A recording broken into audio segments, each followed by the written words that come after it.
നമസ്കാരം, ഞാൻ ഉമേഷ് വരാമൻ. ഗൾഫ് ഫോക്കസിലേക്ക് വിശദമായി. സൗദി അറേബ്യയിൽ വധശിക്ഷയ്ക്ക് വിധിക്കപ്പെട്ട് തടവിൽ കഴിയുന്ന കോഴിക്കോട് ഫറൂഖ് സ്വദേശി അബ്ദുറഹീമിനായി കൈകോർത്ത് നാട്.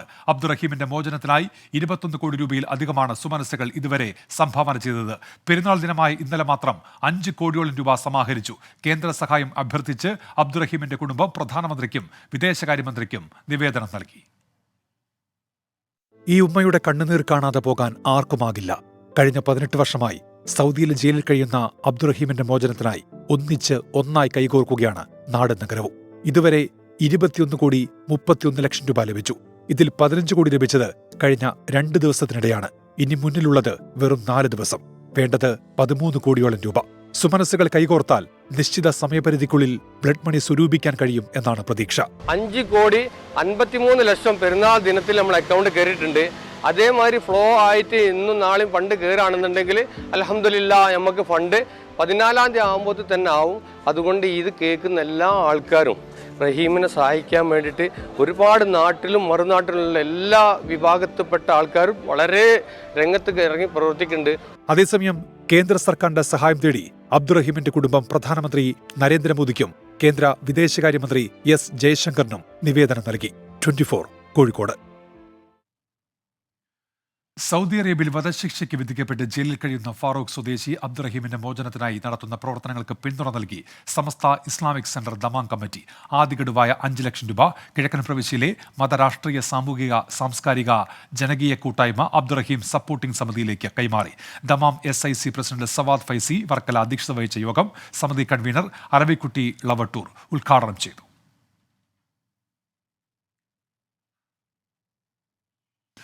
തൃശൂരിൽ LDF അട്ടിമറി പ്രവചിച്ച് 24-ന്റെ മെഗാ പ്രീപോൾ സർവേ. വയനാടും തിരുവനന്തപുരവും UDF നിലനിർത്തുമെന്ന് സർവേയിൽ പങ്കെടുത്ത കൂടുതൽ പേരുടെയും അഭിപ്രായം. സർവേ അവസാനിച്ചപ്പോൾ UDF-ന് 13 മണ്ഡലങ്ങളിലും LDF-ന് 7 മണ്ഡലങ്ങളിലുമാണ് മുൻതൂക്കം. ട്രയാങ്കിൾ ഫൈറ്റിൽ അൺപ്രഡിക്റ്റബിൾ എൽ ക്ലാസിക്കോ മണ്ഡലങ്ങളടക്കമാണ് ഇന്നത്തെ ബാക്കി മണ്ഡലങ്ങൾ. Again welcome 24 election mega prepoll survey second round, the 5th day. Lok Sabha തെരഞ്ഞെടുപ്പിൽ ഏറ്റവും കൂടുതൽ ചർച്ച ചെയ്യപ്പെട്ട മണ്ഡലമാണ് തൃശൂർ. A ക്ലാസ് എന്ന് BJP മന്ത്രം പോലെ ഉരുവിടുന്ന മണ്ഡലം. നിലവിൽ UDF-ന്റെ സിറ്റിംഗ് സീറ്റ്. കെ മുരളീധരനും സുരേഷ് ഗോപിയും VS സുനിൽകുമാറും കളത്തിലിറങ്ങുമ്പോൾ മത്സരം കടുക്കുമെന്നാണ് പ്രവചനം. BJPക്കും കോൺഗ്രസിനും ഒരുപോലെ വിജയപ്രതീക്ഷയുള്ള തൃശൂരിൽ LDF സ്ഥാനാർത്ഥി VS സുനിൽകുമാർ അട്ടിമറി ജയം നേടുമെന്നാണ് സർവേ ഫലം. സർവേയിൽ പങ്കെടുത്ത 35.9% പേരുടെയും പിന്തുണ VS സുനിൽകുമാറിനാണ്. UDF സ്ഥാനാർത്ഥി കെ മുരളീധരനും NDA സ്ഥാനാർത്ഥി സുരേഷ് ഗോപിക്കും 31.5% പിന്തുണ ലഭിച്ചു. ദേശീയ രാഷ്ട്രീയം ഉറ്റുനോക്കുന്ന വയനാട്ടിൽ രാഹുൽ ഗാന്ധി മികച്ച ഭൂരിപക്ഷത്തിൽ വിജയിക്കുമെന്ന് സർവേ ഫലം. 53.6% രാഹുൽ ഗാന്ധിയെ പിന്തുണച്ചത്. LDF സ്ഥാനാർത്ഥി ആനി രാജയെ 29.9% പിന്തുണച്ചപ്പോൾ BJP സ്ഥാനാർത്ഥി കെ സുരേന്ദ്രനു വേണ്ടി 16.1% കൈ ഉയർത്തി. ഏത് കൊടുങ്കാറ്റിലും UDF-നൊപ്പം തന്നെയാണെന്ന് അടിവരയിടുന്നതാണ് കോട്ടയം ലോക്സഭാ മണ്ഡലം. കേരള കോൺഗ്രസ് ജോസ് കെ മാണി വിഭാഗം ചെങ്കുടി ക്യാമ്പിലേക്ക് എത്തിയാലും കോട്ടയത്തിന് പക്ഷമാറ്റമില്ല. സർവേയിൽ പങ്കെടുത്ത 43.1% പേരുടെയും പിന്തുണ UDF സ്ഥാനാർത്ഥി ഫ്രാൻസിസ് ജോർജിന്. 40.3% LDF സ്ഥാനാർത്ഥി തോമസ് ചാഴികാടനെ പിന്തുണച്ചപ്പോൾ NDA സ്ഥാനാർത്ഥി തുഷാർ വെള്ളാപ്പള്ളിക്ക് 15.2% പിന്തുണ ലഭിച്ചു. തലസ്ഥാന നഗരിയിൽ ഇക്കുറിയും താമര വിരിയില്ലെന്നാണ് സർവേ ഫലം സൂചിപ്പിക്കുന്നത്. ശക്തമായ ത്രികോണ മത്സരം നടക്കുന്ന തിരുവനന്തപുരത്ത് UDF സ്ഥാനാർത്ഥി ശശി തരൂരിനെ സർവേയിൽ പങ്കെടുത്ത 35.7% പേർ പിന്തുണച്ചു. LDF സ്ഥാനാർത്ഥി പന്ന്യൻ രവീന്ദ്രനെയും NDA സ്ഥാനാർത്ഥി രാജീവ് ചന്ദ്രശേഖരനെയും സർവേയിൽ പങ്കെടുത്ത 32% വീതം പേർ പിന്തുണച്ചു. UDF-ന് 13 മണ്ഡലങ്ങളിലും LDF-ന് 7 മണ്ഡലങ്ങളിലും മുൻതൂക്കം എന്നാണ് സർവേയുടെ ആകെ തുക. Election desk 24. KIIFB masala bond കേസിൽ ഡോക്ടർ TM തോമസ് ഐസക്കിനെ വിടാതെ എൻഫോഴ്സ്മെന്റ് ഡയറക്ടറേറ്റ്. ഹൈക്കോടതി ഡിവിഷൻ ബെഞ്ച് മുൻപാകെ അപ്പീൽ ഫയൽ ചെയ്തു. തെരഞ്ഞെടുപ്പ് സമയത്ത് ചോദ്യം ചെയ്യരുത് എന്ന സിംഗിൾ ബെഞ്ച് ഉത്തരവ് റദ്ദാക്കണം എന്നാണ് ആവശ്യം.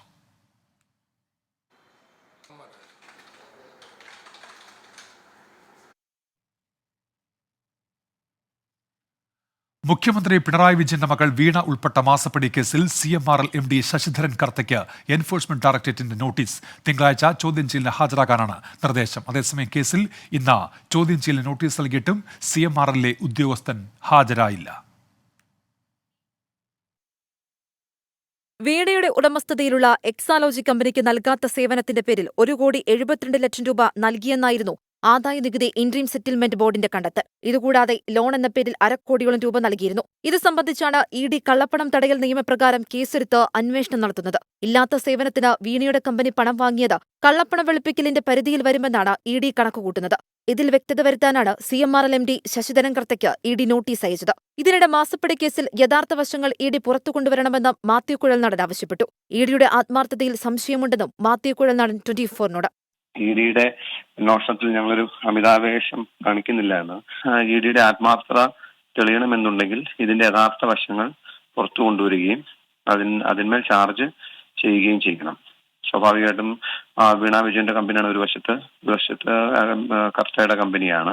രണ്ടുപേരും നടത്തിയിട്ടുള്ള ട്രാൻസാക്ഷൻ സംബന്ധിച്ച് ഏറ്റവും ഒടുവിലായി ആധികാരികതയോടുകൂടി പറയേണ്ടവർ അവരാണ്. വീണ എക്സാലോജി കമ്പനി, CMRL, പൊതുമേഖലാ സ്ഥാപനമായ KSIDC എന്നിവരാണ് നിലവിൽ അന്വേഷണ പരിധിയിലുള്ളത്. CMRLുമായുള്ള സാമ്പത്തിക ഇടപാടിന് പുറമെ വീണയുടെ സ്ഥാപനം നടത്തിയ മറ്റ് സാമ്പത്തിക ഇടപാടുകളും പരിശോധിച്ചേക്കും. 24 കൊച്ചി. 2021 തൃപ്പൂണിത്തറ നിയമസഭാ മണ്ഡലം തെരഞ്ഞെടുപ്പിൽ കോൺഗ്രസ് നേതാവ് കെ ബാബുവിന്റെ വിജയം ഹൈക്കോടതി ശരിവെച്ചു. എതിർ സ്ഥാനാർത്ഥിയും CPIM സംസ്ഥാന സെക്രട്ടേറിയറ്റ് അംഗമായ M. സ്വരാജ് നൽകിയ ഹർജി തള്ളിക്കൊണ്ടാണ് വിധി. മതചിഹ്നം ഉപയോഗിച്ച് കെ ബാബു വോട്ട് തേടി എന്നാണ് M. സ്വരാജിന്റെ പരാതി. ആരോപണം അടിസ്ഥാനരഹിതമെന്ന് തെളിഞ്ഞെന്ന് കെ ബാബു പ്രതികരിച്ചു. ഹൈക്കോടതി സിംഗിൾ ബെഞ്ചാണ് 2021 നിയമസഭാ തെരഞ്ഞെടുപ്പുമായി ബന്ധപ്പെട്ട കേസിൽ വിധി പറഞ്ഞത്. തെരഞ്ഞെടുപ്പിൽ മതചിഹ്നം ഉപയോഗിച്ച് വോട്ട് തേടിയെന്ന ആരോപണം സാധൂകരിക്കുന്ന സാക്ഷിമൊഴികളില്ലെന്നും പ്രോസിക്യൂഷൻ സാക്ഷിമൊഴികൾ സംശയത്തിനതീതമായി തെളിയിക്കാൻ കഴിഞ്ഞിട്ടില്ലെന്നും ഹൈക്കോടതി നിരീക്ഷിച്ചു.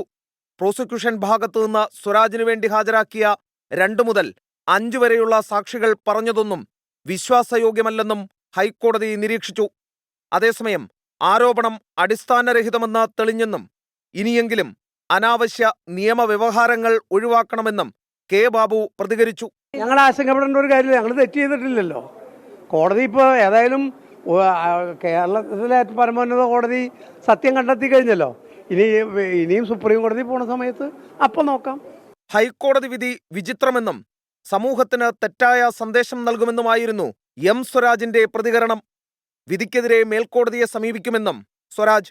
വിശ്വാസികളെ ചൂഷണം ചെയ്യാൻ, അവർ വിശ്വസിക്കുന്ന ദൈവങ്ങളുടെ ചിത്രം അച്ചടിച്ച് അവർക്കിടയിൽ പ്രചരണം നടത്തിയാൽ പോലും അതൊക്കെ ചെയ്യാവുന്നതാണ്, അതൊക്കെ സാധൂകരിക്കപ്പെടും എന്ന തോന്നൽ ഈ വിധി ഉണ്ടാകും. അതുകൊണ്ട് തന്നെ ഈ വിധി ചോദ്യം ചെയ്യപ്പെടേണ്ടതാണ് എന്നാണ് ഈ ഘട്ടത്തിൽ ഞാൻ വിചാരിക്കുന്നത്. 2021 നിയമസഭാ തെരഞ്ഞെടുപ്പിന് തൊട്ടുമുൻപ് വീടുകളിൽ വിതരണം ചെയ്ത വോട്ടേഴ്സ് സ്ലിപ്പുകൾക്കൊപ്പം ശബരിമല അയ്യപ്പന്റെ കൂടി ചിത്രം വിതരണം ചെയ്ത് പ്രചാരണം നടത്തിയെന്നാണ് ആരോപണം ഉയർന്നത്. എസ് ശ്രീകാന്ത്, 24 കൊച്ചി. ഇപ്പോൾ വരുന്നൊരു വാർത്തയിലേക്ക്. പാലക്കാട് മണ്ണാർക്കാട് കരിമ്പുഴയിൽ മുങ്ങിമരിച്ച അവരുടെ എണ്ണം 3 എന്നുള്ള വാർത്ത വരുന്നു. നേരത്തെ 2 പെൺകുട്ടികളുടെ മരണം സ്ഥിരീകരിച്ചു. 3ാമത്തെ ആൾ കൂടി ഇപ്പോൾ മരിച്ചിരിക്കുന്നു. ചികിത്സയിലായിരുന്ന പുത്തൻവീട്ടിൽ ബാദുഷയാണ് മരിച്ചത്. വിവരങ്ങളുമായി നിഖിൽ പ്രമേഷ് ഇപ്പോൾ ചേരുന്നുണ്ട്. നിഖിൽ, ദാരുണമായ ഒരു സംഭവം, മരണം 3 വിവരങ്ങൾ. പാലക്കാട് മണ്ണാർക്കാട് കരിമ്പുഴയിൽ വിദ്യാർത്ഥികൾ ഇന്ന് വൈകിട്ടാണ് കുളിക്കാൻ വേണ്ടി പുഴയിൽ ഇറങ്ങിയത്.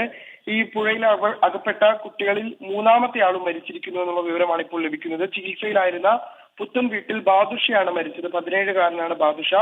ഇന്ന് വൈകിട്ടാണ് കൂട്ടിലക്കടവ് ചെറുപുഴ പാലത്തിന് സമീപത്ത് വെച്ച് ഈ അപകടമുണ്ടായത്. അപകടത്തിൽ ബാദുഷയുടെ ബന്ധുക്കളായ റിസ്വാന, ചെറുമല സ്വദേശിനി ഭീമ മെഹബ എന്നിവർ നേരത്തെ മരിച്ചിരുന്നു. കാരാക്കുറിശി അരപ്പാറ സ്വദേശികളാണ് 3 പേരും. ഈ 3 പേരെയാണ് വെള്ളത്തിൽ മുങ്ങിയതിനെ തുടർന്ന് പ്രദേശവാസികളായിട്ടുള്ള ആളുകൾ രക്ഷിച്ച് നേരെ മണ്ണാർക്കാട്ടെ മദർ കെയർ ആശുപത്രിയിൽ എത്തിച്ചത്. എന്നാൽ 3 പേരുടെയും ജീവൻ ഇപ്പോൾ രക്ഷിക്കാനായില്ല. ഉന്മേഷ്. ശരി, മരണം 3 നിഖിൽ പ്രമേഷാണ് വിവരങ്ങൾ നൽകിയത്. സംസ്ഥാനത്ത് വിഷുചന്തകൾ തുടങ്ങാൻ കൺസ്യൂമർ ഫെഡിന് ഹൈക്കോടതിയുടെ അനുമതി. വോട്ടേഴ്സിനെ സ്വാധീനിക്കുമെന്ന് ചൂണ്ടിക്കാട്ടി തെരഞ്ഞെടുപ്പ് കമ്മീഷൻ ചന്തകൾ തുടങ്ങുന്നത് വിലക്കിയിരുന്നു. ഇതിനെതിരെ കൺസ്യൂമർ ഫെഡ് നൽകിയ ഹർജിയിലാണ് ഉപാധികളോടെ ഹൈക്കോടതി അനുമതി നൽകിയത്. സംസ്ഥാനത്ത് ഉത്സവചന്തകൾ ആരംഭിക്കാനുള്ള സർക്കാർ നീക്കമാണ് വോട്ടർമാരെ സ്വാധീനിക്കുമെന്ന് ചൂണ്ടിക്കാട്ടി തെരഞ്ഞെടുപ്പ് കമ്മീഷൻ അനുമതി നിഷേധിച്ചത്. ഇതിനെതിരെ കൺസ്യൂമർ ഫെഡ് ഹൈക്കോടതിയെ സമീപിക്കുകയായിരുന്നു. വിഷുചന്തകൾ ആരംഭിക്കാൻ അനുമതി നൽകിയ കോടതി യാതൊരു തരത്തിലുള്ള പരസ്യങ്ങൾ നൽകരുതെന്നും പെരുമാറ്റച്ചട്ടലംഘനം ഉണ്ടായാൽ തെരഞ്ഞെടുപ്പ് കമ്മീഷൻ ഇടപെടാമെന്നും ഉത്തരവിൽ വ്യക്തമാക്കി. സാധാരണക്കാരന് ആശ്വാസമായ വിധിയെന്ന് മന്ത്രി VN വാസവൻ പ്രതികരിച്ചു. ബഹുമാനപ്പെട്ട കേരള ഹൈക്കോടതിയുടെ വിധി സ്വാഗതം ചെയ്തു. തെരഞ്ഞെടുപ്പുമായി ബന്ധപ്പെട്ട ഒരു കാര്യവും ഈ ചന്തകളുടെ പ്രവർത്തനങ്ങളുമായി ബന്ധപ്പെട്ട് ഉന്നയിക്കാറില്ല, അതിലിടപെടാറില്ല, അതിൽ രാഷ്ട്രീയ പാർട്ടികളാരും ഉണ്ടാവാറില്ല. ജീവനക്കാരാണ് ഈ കാര്യങ്ങളെല്ലാം ചെയ്യുന്നത്. കോടതി ഉത്തരവിന് പിന്നാലെ ചന്തകൾ നാളെ മുതൽ തുടങ്ങാനാണ് കൺസ്യൂമർ ഫെഡിന്റെ തീരുമാനം. ഗോഡൌണുകളിൽ സാധനങ്ങൾ സ്റ്റോക്കുണ്ടെന്നും ജനങ്ങൾക്ക് ഉപകരിക്കുന്ന രീതിയിൽ ചന്ത മാറുമെന്നും consumer fed chairman A. Mehaboob. Subsidy റേറ്റിൽ കൊടുക്കുന്ന 13 ഇനം സാധനങ്ങൾ ഇത് നാളെ ഉച്ചയോടുകൂടി തന്നെ വിതരണം ആരംഭിക്കും. പൊതുജന താൽപര്യവും ചന്ത തുടങ്ങാനുള്ള സാധനങ്ങൾ വാങ്ങിയെന്നുമുള്ള വാദം ഹൈക്കോടതി മുഖവിലക്കെടുത്തതാണ് സർക്കാരിന് ആശ്വാസമായ വിധിയിലേക്ക് എത്തിയത്. 24 കൊച്ചി. ലോക്സഭാ തെരഞ്ഞെടുപ്പ് പ്രചാരണം ചൂടുപിടിക്കുമ്പോൾ പുതിയ വിവാദത്തിന് തിരികൊളുത്തി BJP. സുൽത്താൻ ബത്തേരിയുടെ പേര് ഗണപതി വട്ടമാക്കണമെന്ന് വയനാട്ടിലെ NDA സ്ഥാനാർത്ഥി K. സുരേന്ദ്രൻ ആവശ്യപ്പെട്ടു. സുൽത്താൻ ബത്തേരി എന്ന പേര് അധിനിവേശത്തിന്റെ ഭാഗം എന്നാണ് K. സുരേന്ദ്രന്റെ വാദം. സംഘപരിവാർ അജണ്ട വയനാട്ടിൽ വിലപ്പോകില്ലെന്ന് LDF-ഉം UDF-ഉം പ്രതികരിച്ചു. ഗണപതി വട്ടത്തിൽ കറങ്ങുകയാണ് വയനാട്ടിലെ തെരഞ്ഞെടുപ്പ് പ്രചാരണം. വിവാദത്തിന് തിരികൊളുത്തിയത് NDA സ്ഥാനാർത്ഥി K. സുരേന്ദ്രൻ. ആ സ്ഥലത്തിന്റെ പേര് ഗണപതി വട്ടം എന്നായിരുന്നു, അതേ ഞാൻ പറഞ്ഞുള്ളൂ. എന്തിനാണ് UDF-ഉം LDF-ഉം ടിപ്പു സുൽത്താന്റെ പിന്നാലെ പോകുന്നത്? ടിപ്പു സുൽത്താൻ മലയാളികൾക്ക് കേരളീയർക്ക് വേണ്ടപ്പെട്ട ആളാണോ? ടിപ്പു സുൽത്താൻ വരുന്നതിന് മുമ്പ് അവിടെ സ്ഥലം ഉണ്ടായിരുന്നില്ലേ? ടിപ്പു സുൽത്താൻ വരുന്നതിന് വേണ്ടി അവിടെ ആ ക്ഷേത്രം ഉണ്ടായിരുന്നില്ലേ? വിഭാഗീയതയുടെ വിത്ത് വയനാട്ടിൽ മുളക്കില്ലെന്ന് T. സിദ്ദിഖ് MLA-യുടെ മറുപടി. വിഭാഗീയതയുടെ അപകടത്തിന്റെ വിത്ത് ഈ മണ്ണിൽ ഒരു ചെറിയ അംശം പോലും ഉണ്ടാക്കാൻ സുരേന്ദ്രനല്ല, അദ്ദേഹത്തിന്റെ വലിയ മുതലാളി മോഡി പോലും ശ്രമിച്ചാൽ ഈ മണ്ണിൽ നടക്കില്ല. K. സുരേന്ദ്രൻ ജയിക്കില്ലെന്നും പേരുമാറ്റ സാധ്യത ഇല്ലെന്നും മുസ്ലിം ലീഗ് നേതാവ് PK കുഞ്ഞാലിക്കുട്ടി. പേരുമാറ്റ ചർച്ചകൾ ഫാസിസ്റ്റ് അജണ്ടയെന്ന് CPIM സംസ്ഥാന സെക്രട്ടറി MV ഗോവിന്ദൻ മാസ്റ്ററും CPI സംസ്ഥാന സെക്രട്ടറി ബിനോയ് വിശ്വവും പ്രതികരിച്ചു. സുരേന്ദ്രന്റെ ഒരു ആഗ്രഹം ഇങ്ങനെ ഇന്ത്യയിലെ പുരാണ സംവിധാനങ്ങളുടെ ഭാഗമായിട്ടുള്ള പേര് നൽകാനും ചരിത്രപരമായ പേരുകൾ ഒഴിവാക്കാനുമുള്ള ശ്രമമാണ് നടന്നുകൊണ്ടിരിക്കുന്നത്. അത് ഫാസിസത്തിൻ്റെ ഭാഗമായിട്ടുള്ളൊരു കാര്യമാണ്. ഫാസിസം വരുമ്പോഴേ ചിലപ്പോൾ വരും. പേര് മാറ്റുക, പള്ളി പൊളിക്കുക, ആളെ മാറ്റുക, ആളെ കൊല്ലുക, ഒന്നും രാഷ്ട്രീയമല്ല, ഇതിനൊക്കെ പേര് ഫാസിസം എന്നാണ്. ഭിന്നിപ്പുണ്ടാക്കാനുള്ള ശ്രമത്തെ വയനാട്ടുകാർ ഒരുമിച്ച് എതിർത്ത് തോൽപ്പിക്കുമെന്ന് സുൽത്താൻ ബത്തേരി നഗരസഭാ ചെയർമാൻ TK രമേശും പറഞ്ഞു. 24 വയനാട്. ലോക്സഭാ തെരഞ്ഞെടുപ്പ് പ്രചാരണത്തിൽ ആരോപണ പ്രത്യാരോപണങ്ങൾക്ക് മൂർച്ച കൂട്ടി മുന്നണികൾ. കോൺഗ്രസിനും BJPക്കും കേരള വിരുദ്ധ നിലപാടെന്ന് മുഖ്യമന്ത്രി പിണറായി വിജയന്റെ കുറ്റപ്പെടുത്തൽ. അനിൽ K. ആന്റണിക്കെതിരായ ആരോപണങ്ങൾക്ക് പിന്നിൽ AK ആന്റണിയെ ലക്ഷ്യമിടുന്ന കോൺഗ്രസ് നേതാക്കളാണെന്ന് BJP സംസ്ഥാന അധ്യക്ഷൻ K. സുരേന്ദ്രൻ പ്രതികരിച്ചു. വർക്കലയിലെ തെരഞ്ഞെടുപ്പ് കൺവെൻഷനിലാണ് BJPക്കും കോൺഗ്രസിനുമെതിരെ മുഖ്യമന്ത്രി പിണറായി വിജയൻ ആഞ്ഞടിച്ചത്. എന്താണ് ഇത്തരം കേന്ദ്ര ഏജൻസികളുടെ ഇടപെടലിലും ഇത്തരം നടപടികളിലും കോൺഗ്രസ് സ്വീകരിക്കുന്ന സമീപനം ഇത്തരം കേസുകളിലെല്ലാം കോൺഗ്രസിനെതിരെ വരുമ്പോൾ അതിനെ എതിർക്കും.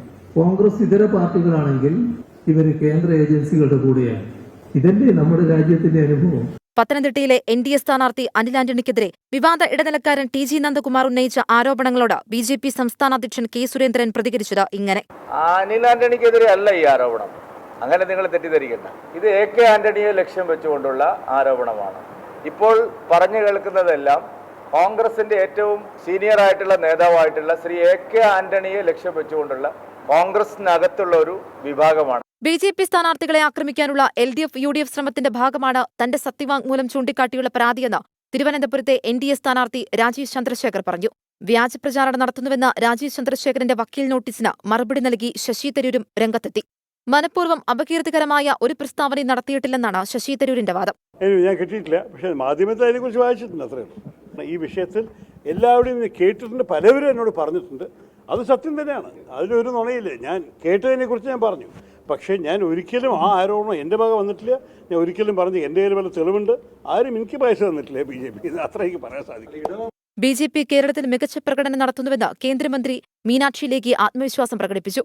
കോട്ടയം വിജയപുരം പഞ്ചായത്തിലെ തൊഴിലുറപ്പ് തൊഴിലാളികളെ തെരഞ്ഞെടുപ്പ് പ്രചാരണത്തിൽ പങ്കെടുപ്പിക്കാൻ LDF സമ്മർദ്ദം ചെലുത്തുകയാണെന്ന് UDF ആരോപിച്ചു. തെരഞ്ഞെടുപ്പ് പ്രചാരണം കൊഴുക്കുന്നതിനിടെ പ്രധാനമന്ത്രി നരേന്ദ്രമോദി ഈ മാസം 15-ന് തിരുവനന്തപുരത്തും രാഹുൽ ഗാന്ധി 15, 16 തീയതികളിൽ വയനാട്ടിലും പ്രചാരണത്തിനെത്തും. 24 തിരുവനന്തപുരം. പത്തനംതിട്ടയിൽ ചൂടേറിയ രാഷ്ട്രീയ ചർച്ചകൾക്ക് വേദിയായി 24ന്റെ തെരഞ്ഞെടുപ്പ് സംവാദം. ഇവിടെ രാഷ്ട്രീയം പറയാം. സംവാദത്തിൽ വികസന രാഷ്ട്രീയ വിഷയങ്ങൾ ഒരുപോലെ ചർച്ചയായി. ആന്റണിയും അനിൽ ആന്റണിയും തമ്മിലുള്ള വാക്പോര് അനിൽ ആന്റണിക്കെതിരെ ഉയർന്ന കോഴയാരോപണം, അനിൽ ആന്റണിക്കെതിരെ ഉയർത്തിയിരിക്കുന്ന കോഴയാരോപണം, ഇത് നിങ്ങൾക്ക് ഗുണം ചെയ്യുമോ? പത്തനംതിട്ടയിൽ ഇത്തവണ മത്സരം കടുക്കുമെന്ന സൂചനയാണ് ചർച്ചയിലുടനീളം കാണാൻ കഴിഞ്ഞത്. ഈ പാർലമെന്റ് മണ്ഡലത്തിലെ ജനങ്ങളും കോൺഗ്രസ് അനുഭാവികളും ഞങ്ങളുടെ സിമ്പതൈസേഴ്സും എല്ലാവരും അത് അംഗീകരിച്ചു കഴിഞ്ഞു. അനിൽ ആന്റണി ആർക്ക് വേണ്ടിയാണ് നിൽക്കുന്നത്? അയാൾ പ്രതിനിധാനം ചെയ്യുന്ന പ്രത്യയശാസ്ത്രം ഈ രാജ്യത്തിന് ശത്രുവാണെന്ന് പറഞ്ഞാൽ അതിനപ്പുറം ഞങ്ങൾക്ക് എന്ത് വേണം ആഹ്ലാദിക്കാൻ? കോൺഗ്രസുകാർ ബിജെപിയിലേക്ക് പോകുന്നതും CAA വിഷയത്തിലെ മൃദു സമീപനവും CPIM പ്രതിനിധി PB ഹർഷകുമാർ ഉന്നയിച്ചതോടെ ചർച്ച ചൂടുപിടിച്ചു. ഇന്ത്യ രാജ്യത്തിന്റെ ഭരണത്തിൽ അതിശക്തമായ ഇടപെടൽ നടത്താൻ കഴിയുന്ന തിരുത്തൽ ശക്തിയാകാൻ പാർലമെന്റിൽ ഇടതുപക്ഷം വേണം. BJP 400 സീറ്റ് നേടുമെന്ന് ഉറച്ചു പറഞ്ഞ BJP പ്രതിനിധി ബിജു മാത്യു പത്തനംതിട്ടയിൽ മികച്ച വിജയം നേടുമെന്നും അവകാശപ്പെട്ടു. 400 സീറ്റുമായിട്ട് മോദി കേന്ദ്രത്തിൽ അധികാരത്തിൽ വരുമ്പം പത്തനംതിട്ടയിൽ നിന്നും വികസന മുരടിപ്പിന് ഒരു മാറ്റം ഉണ്ടാകുവാൻ അനിൽ കെ ആന്റണി വൻപിച്ച ഭൂരിപക്ഷത്തിൽ നരേന്ദ്രമോദിയോടൊപ്പം ഇന്ത്യൻ പാർലമെന്റിൽ ഉണ്ടാകുമെന്നുള്ളതിന് യാതൊരു സംശയവും വേണ്ട. പത്തനംതിട്ട പുതിയ ബസ് സ്റ്റാൻഡ് പരിസരത്ത് നടന്ന സംവാദം 24 എക്സിക്യൂട്ടീവ് എഡിറ്റർ വേണു ബാലകൃഷ്ണൻ നയിച്ചു. 24 പത്തനംതിട്ട. സ്ഥാനാർത്ഥികൾ പറയുന്നു, കാണാം വോട്ടോഗ്രാഫ്. അൽ മുക്തദിർ ജ്വല്ലറി ഗ്രൂപ്പ് വോട്ടോഗ്രാഫ് സമർപ്പിക്കുന്നത് 0% പണിക്കൂലി, 100% സന്തോഷം. അൽ മുക്തദിർ ജ്വല്ലറി ഗ്രൂപ്പ്, ഇന്ത്യ, UAE.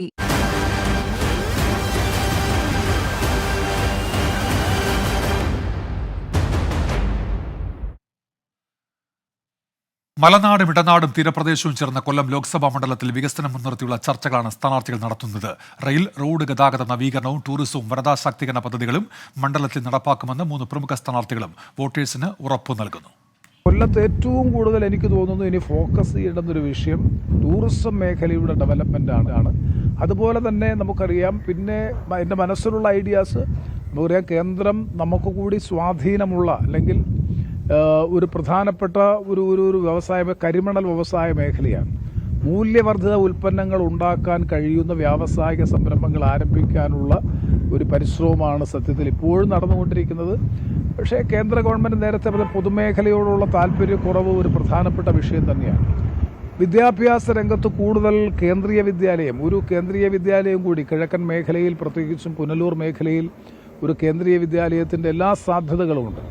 അത്തരത്തിൽ വ്യാവസായിക രംഗത്ത്, വിദ്യാഭ്യാസ രംഗത്ത്, അതുപോലെ തന്നെ മറ്റൊരു പ്രധാനപ്പെട്ട വികസനം എന്ന് പറയുന്നത് റോഡും പാലവും മാത്രമല്ല, കശുവണ്ടി വ്യവസായ മേഖല, ഒരു സമഗ്രമായ പുനരുദ്ധാരണ പാക്കേജ് കേന്ദ്ര സംസ്ഥാന ഗവൺമെൻറ്റുകളുടെ സംയുക്ത സാമ്പത്തിക പങ്കാളിത്തത്തോടു കൂടിയിട്ടുള്ള ഒരു കശുവണ്ടി പുനരുദ്ധാരണ പാക്കേജ് സത്യത്തിൽ ദീർഘകാലമായി നിരന്തരമായി ഞാൻ പരിശ്രമിച്ചുകൊണ്ടിരിക്കുന്നതാണ്. ഇപ്പോൾ കൊല്ലത്ത് 40 വർഷത്തോളം അടഞ്ഞുകിടന്ന ഒരു ബൈപ്പാസ് അല്ലെങ്കിൽ ഹൈവേ എന്ന് പറയുന്നത് 2014 അത് പണി ആരംഭിച്ചു, പണി കഴിഞ്ഞു. അത് കഴിഞ്ഞപ്പോൾ അതിൻ്റെ 2ാം ഘട്ടം 4 വരി പാത പണി നടക്കുന്നു. ഞാൻ പറയുന്നത്, ചെയ്യുമ്പോൾ ഇങ്ങനെ വേണം ചെയ്യാൻ. അതായത് പൻവേൽ മുതൽ കന്യാകുമാരി വരെയാണ് റോഡ് വരുന്നത്. നമുക്ക് ഈ ഭാരതത്തെ ഒന്നായിട്ട് കാണാൻ ഇന്ന് വരെ ഒരു പ്രധാനമന്ത്രിക്കും കഴിഞ്ഞിട്ടില്ല.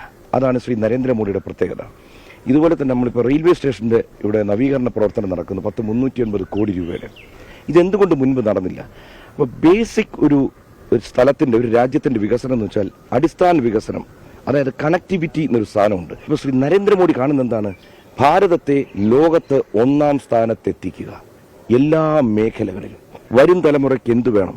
നരേന്ദ്രമോദി ഇത് മുഴുവൻ തയ്യാറാക്കി വെച്ചിട്ടുണ്ട്. പക്ഷേ അതാത് സ്ഥലങ്ങളിൽ അദ്ദേഹത്തിൻ്റെ പ്രതിനിധിയെ വിജയിപ്പിക്കുക, അദ്ദേഹം സ്വപ്നം കണ്ട ആ വിജയം അതുപോലെ പ്രാവർത്തികമാക്കാൻ കൊല്ലത്ത് ഞാൻ നിങ്ങളുടെ ഒപ്പമുണ്ട്. നരേന്ദ്രമോദിയുടെ ഗ്യാരണ്ടി കൂടെയുണ്ട്. കൃഷ്ണകുമാർ. ഇന്നത് എന്നല്ല, എന്തെല്ലാം എന്നുള്ളതാണ് പ്രധാനം.